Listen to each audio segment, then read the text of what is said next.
Oke, Assalamualaikum warahmatullahi wabarakatuh. Masih melanjutkan part yang berikutnya, bagaimana sebuah perilaku akan berpengaruh kepada seseorang. Oke, baik, kita akan gambarkan dulu. Gambarkan ini adalah seseorang yang memiliki sebuah perilaku. Ini adalah pikiran, ada PBS. Di sini ada core of memory. Di sini ada filter yang merah. Dari seluruh inputan, entah itu masuk secara visual, auditory, kinestetik, ataupun olfaktori. Jadi ada visual, auditory, kinestetik, olfaktori, gustatory. Ketiga-tiganya ini akan menjadikan sebuah proses di dalam otak. Artinya di dalam otak ini akan dilakukan proses dengan berbagai macam pengolahan. Dari mulai yang masuk di awal. Oke. Lalu dia akan melewati sebuah yang namanya filter. Ini adalah filter yang garis biru. Dan dia akan masuk ke dalam PBS. Di dalam PBS ini dia akan mulai melakukan sebuah proses pengambilan pertimbangan untuk sebuah keputusan. Gitu, ya. Artinya di PBS inilah orang akan pertimbangkan tindakan apa yang nanti akan dilakukan. Dari sebuah PBS ini akan keluar yang namanya proses keputusan. Oke. Dari keputusan ini, dia akan menjadi sebuah tindakan. Oke, ini adalah tindakan. Tindakan ini juga bisa kita sebut perilaku. Oke.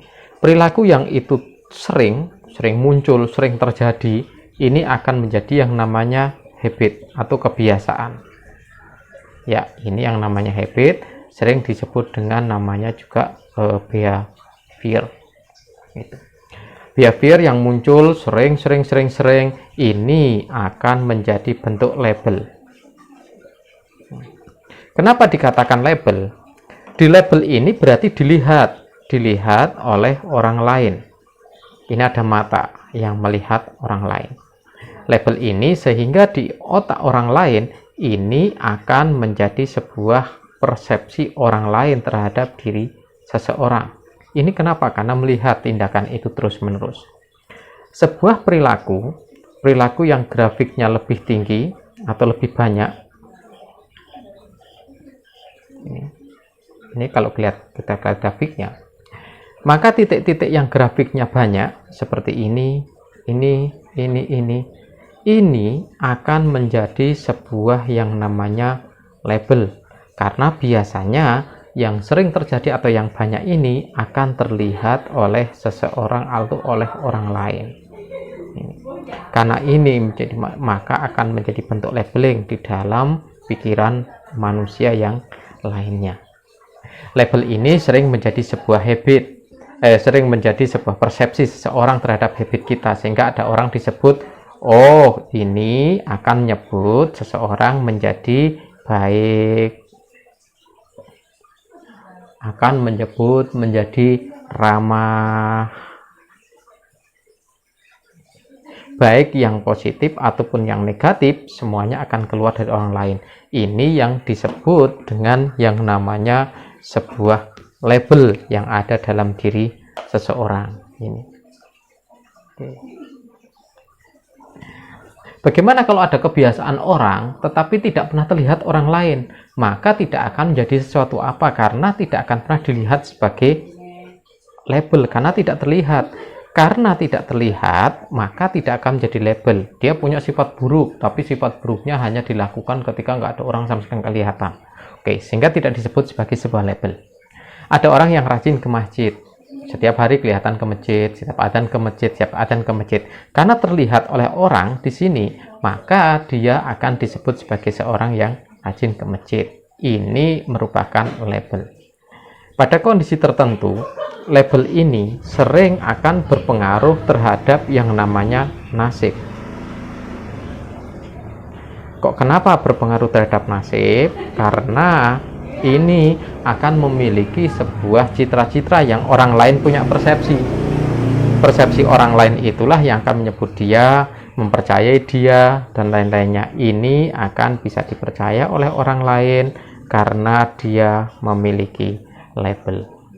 Ini beberapa faktor yang sangat penting sekali bagaimana ketika sebuah perilaku yang asalnya dari stimulan-stimulan eksternal akan membentuk sebuah yang namanya nasib.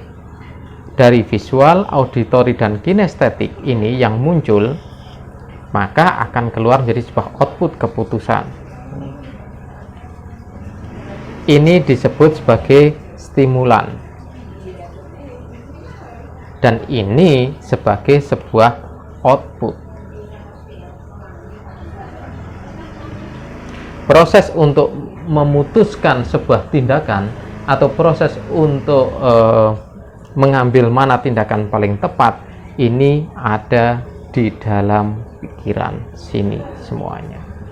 Inilah yang namanya disebut dengan mind process. Mind process ini yang sering kita jaga sekali. Kenapa? Karena ini penting sekali. Mind process ini akhirnya juga akan menentukan yang namanya nasib seseorang. Oke.